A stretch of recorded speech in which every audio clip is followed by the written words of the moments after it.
Yeah, I know I am still very new to the John Wick franchise, but I am in it now. I have seen all the movies. I reviewed John Wick 4. I thought it was freaking awesome. So now let's talk about the franchise's very first spin-off. And this is gonna be spoiler-free, just letting you know. Alright, let's do it.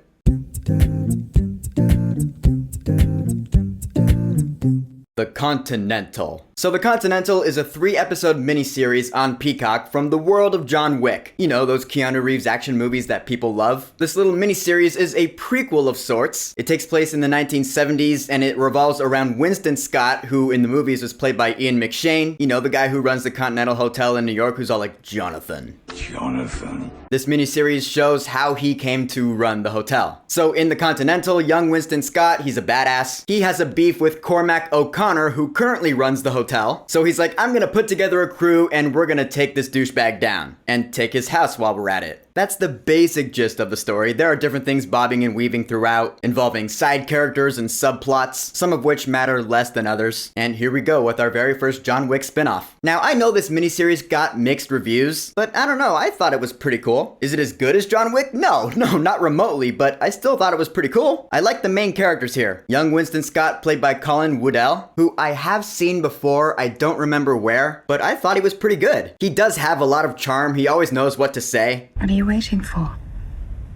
I haven't finished my drink. And he certainly does have a reason for wanting to take out Cormac. A reason that you completely understand. So you are rooting for him, or at least I was. Which does bring us to Cormac O'Connor, played by the Mel Gibson. I thought he was pretty good too. Cause he straight up reminded me of Kingpin from Daredevil, straight up. At first, you know, he's the boss, he seems really kept together and professional. But then as the series goes on and things start to not go so well for him, he starts to lose his shit. And then he starts raging out. I'm like, yeah, you're not in control of your emotions. Which yeah, on the one hand, I did find that pretty fascinating, but on the other hand, I just couldn't help but think that they were so inspired by Kingpin that he almost seemed like a ripoff. Like he was too much like Kingpin, you know? Or at least that's what I was thinking. I'd say the other biggest character in this miniseries is Sharon. Yeah, we know Sharon, he was played by the late Lance Reddick in the John Wick movies. So back in the 70s, he was a teenager working under Cormac at the Continental. At first, his part isn't that big, but as the series goes on, his part does get a lot bigger, and I ended up really liking his arc. I thought it was well done. But as far as the characters go, those were the 3 I really cared the most about. There are a lot more characters in play in this miniseries. Like, it tries to be an odyssey with a bunch of different characters, but in reality, I didn't really care a whole lot about the rest of them. Like the people in Winston's crew, and then you have this cop chick with a grudge who's hunting everyone down. I didn't really care about her. And she's having an affair with some other dude. I was like, okay, it's kind of getting out of hand with the side characters. I get that it's about world building, which I'm usually all for, but at least make the world building somewhat relevant. Like, yeah, this is a prequel spin-off to the John Wick series, so we care about the characters that we know from the John Wick series. Any of these other side characters, they're gonna have to put in a lot of work to make us care about them. I felt this series kind of failed at that. And I felt that some of these side characters were irrelevant because I assessed that if you pulled them out of the series story entirely, the story wouldn't change that much, if at all. I guess some of these side characters were just in there to draw out the runtime so these episodes could be an hour and 20 minutes long. I don't know. But this being a John Wick spinoff, how is the action? Because let's face it, John Wick is all about the action. I thought the action in this series was awesome. I mean, we're coming off of John Wick 4, and I'm gonna spoil a little bit of John Wick 4, so you've been warned. You know that big action scene in John Wick 4, you know the one I'm talking about, the big tracking shot where it's that big super wide shot where he's just going throughout the building and just plugging dudes? That's one of the coolest action scenes I've seen this year. And so the way this series starts off, it was awesome. It's got a guy and shooting guys throughout a hallway, and I was like, alright, let's do it! I'll say, yeah, none of the action scenes in this series meet that bar that the John Wick movies set. None of them were as cool as that kick-ass scene in John Wick 4, but they were still pretty cool in their own right, and they were violent as hell, too. Oh my god, some of the ways people die in this series, this is a hard R TVMA series for damn sure. Bloody gore and violence, if you're a fan of that, you're gonna have a good time with the action scenes in this miniseries. Cause it is a bloody good time. I'm glad they didn't forget, yeah, this is still John Wick, even though John Wick isn't in it. It does still carry the vibe of John Wick. You have this Continental, you know, it's holy ground for people in this business. The rules are in place. No matter what your beef is with anyone else, you cannot cause a scene, you can't kill anyone on Continental grounds. If you do, you're immediately excommunicado. That world of style and flair, suits and guns and scotch, it's pretty cool shit. I felt this miniseries carried that torch pretty well, in terms of atmosphere and tone. The same atmosphere and tone and vibe from the John Wick movies, just in the 70s now. I totally gotta give props to the production quality of the show. I don't know where they shot it, but it definitely looked like 1970s New York. The way people dressed, the way they talked, the not so subtle racism that was going on at the time, which was actually the basis for another subplot that I found irrelevant. Again, I get that it's world building, but we're only here for 3 episodes as far as I know so far. You don't need to build that world too much. We're here for Winston and his story. He's who you build. But getting back to it though, yeah, I felt like I was there back in the 70s in New York City. It's a pretty good looking show. I mean, sometimes the visual effects I could tell like, yeah, that's CG smoke, like when something blew up. But other than that, it looked pretty good. There are some shots in this miniseries. The cinematography I thought was awesome. A lot of long tracking shots, like you know from John Wick, that really does work to engross you into the action. I love that this franchise does that. And I know that action is fun to watch all the livelong day, but if you don't have grounded characters and story, then, you know, it's pretty much worthless anyway. But action is such a huge part of John Wick that I gotta give credit where it's due, you know? The thing about John Wick Chapter 4 is that while it had some of the best action ever, the story was also really good, and so are the characters. In the Continental, the action is awesome, but I did feel like the story and characters were a little lacking. Like, as the story's going on, there weren't a whole lot of surprises. Cause let's face it, you know how it's gonna end simply based on its premise. Like, Winston has a beef against Cormac, who currently runs the Continental. In the John Wick movies, Winston runs the Continental. How do you think this is gonna end?